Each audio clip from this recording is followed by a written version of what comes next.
Hello everyone, welcome back with another lecture. तो इस lecture में हम देखने वाले हैं कि एग्जाम में 1 मार्क्स में किस टाइप के क्वेश्चन पूछे जाते हैं। ठीक है, क्वेश्चन फर्स्ट देखते हैं। प्रथम कोटि की अभिक्रिया के लिए ए नोट प्रारंभिक सांद्रण तथा टी समय बाद सांद्रण ए है, निम्न में से शुद्ध व्यंजक है। तो देखो भाई, पहले कुछ बेसिक्स देखते हैं। प्रथम कोटि की अभिक्रिया, हमने माना कोई हमारे पास में प्रथम कोटि की अभिक्रिया ए से पी प्रोडक्ट बन रहा है। ठीक है, अभी जब हमारे पास में टाइम जीरो था तो इन्होंने कहा है कि प्रारंभिक सांद्रण, जब टाइम जीरो था तो प्रारंभिक सांद्रण हमारे पास में कितना है, ए नोट। ए नोट उसके बाद में क्वेश्चन में कहा है कि टी समय बाद सांद्रण ए है। तो टी समय के बाद कितना सांद्रण है, टाइम टी पर सांद्रण कितना हुआ, ए। ठीक है, तो इसके लिए हम फॉर्मूला, प्रथम कोटि की अभिक्रिया के लिए फॉर्मूला क्या लिख सकते हैं, देखिए जरा। हम लिख सकते हैं कि rate constant K equal to 2.303 divide by T log A naught. देखो, प्रारंभिक सांद्रता डिवाइड बाई टाइम टी पर initial concentration divide by time T पर कॉन्सेंट्रेशन। तो हम इसको लिख सकते हैं A naught divide by A. ठीक है, और यहां पर रहता है बेस 10। अब यहां पर जब बेस 10 होता है तो तभी मल्टीप्लाई करी जाती है 2.303 की। अगर हम यहां से बेस 10 को हटा देंगे, ई लिख देंगे, तो यहां से 2.303 भी हट जाएगा। तो हम इसको क्या लिख सकते हैं, हम इसको लिख सकते हैं कि k इक्वल टू, अगर हम यहां से बेस हटा देंगे तो ये वाली वैल्यू भी हट जाएगी। तो यहां पर लिख देंगे 1 divide by T log base हमने कर दिया ई, A naught divide by A. ठीक है, तो इसको थोड़ा सा और सोल्व करते हैं, इसकी मल्टीप्लाई कर देते हैं, इसको इधर ले जाते हैं। तो क्या कर सकते हैं, तो हम लिख सकते हैं इसको लॉग वाली टर्म पहले लिख रहा हूं, log base E A naught divide by A equal to K t.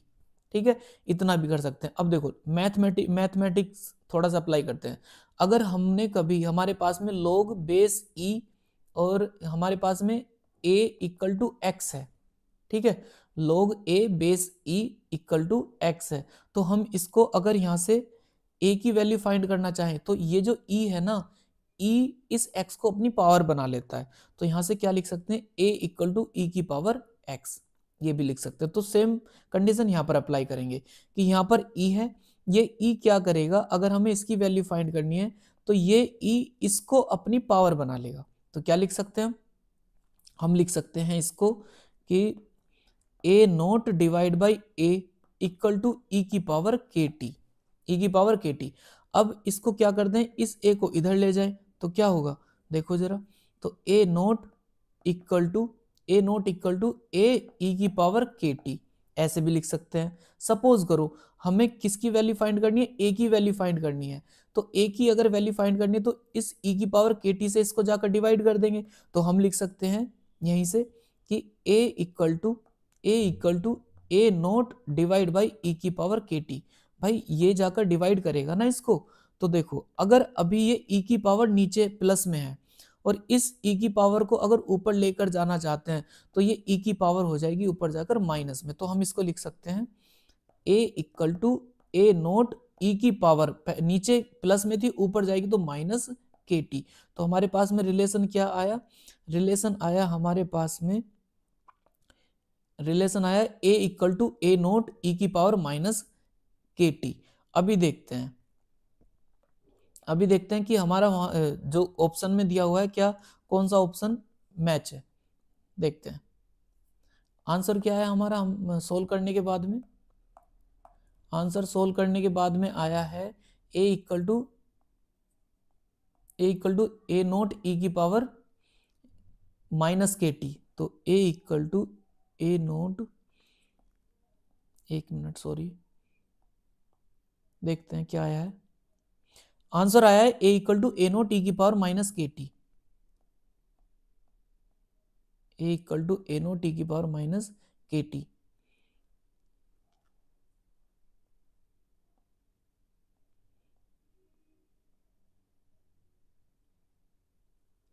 तो ये रहा हमारा ऑप्शन, कौन सा ठीक है, ऑप्शन नंबर थर्ड ठीक है, A equal to A naught e की पावर माइनस के टी। ठीक है, बाकी हम देख लेंगे इनमें से किसी को भी वो दे सकते हैं कि निम्न में से कौन सा ठीक है, ये भी ठीक है, ये भी ठीक है, ये भी, कुछ भी ऑप्शन बनाकर दे सकते हैं। तो ऑप्शन अभी हमारा ये वाला थर्ड ऑप्शन शायद मैच कर रहा है, A equal to A naught e की power minus k t, A equal to A naught e की पावर माइनस के टी, तो थर्ड ऑप्शन ठीक है, ये थर्ड ऑप्शन ठीक है। ठीक, नेक्स्ट क्वेश्चन पढ़ते हैं।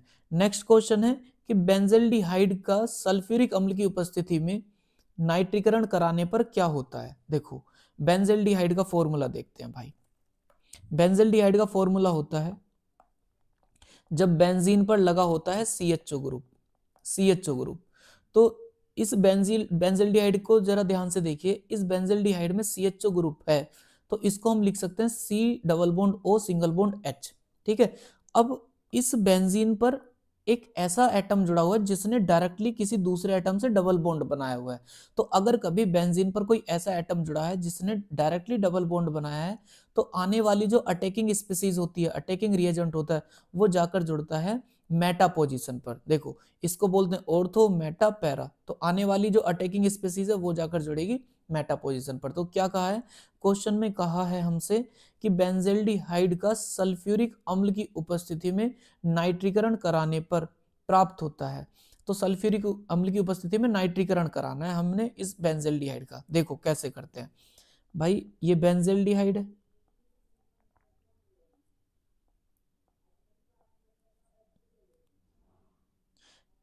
ये बेंजल्डिहाइड है।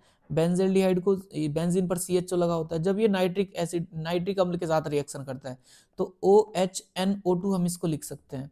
प्रेजेंस होती है कॉन्सेंट्रेटेड H2SO4 की, सांद्र सल्फ्यूरिक अम्ल की। ये भी कॉन्सेंट्रेटेड ही होता है, सांद्र होता है।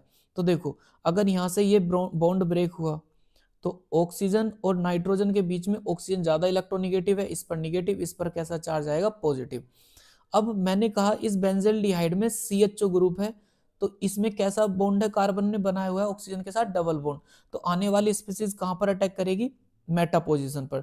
तो हमें पता है बेंजीन के हर एक कोने पर H होता है, तो यहां से क्या हुआ, H इसका और OH ये वाला, तो बाहर हो जाता है, यहां से बाहर हो जाता है H2O बाहर हुआ। अब क्या हुआ, ये पॉजिटिव वाला NO2 जाकर अटैक कर देता है इसी मेटा पोजीशन पर।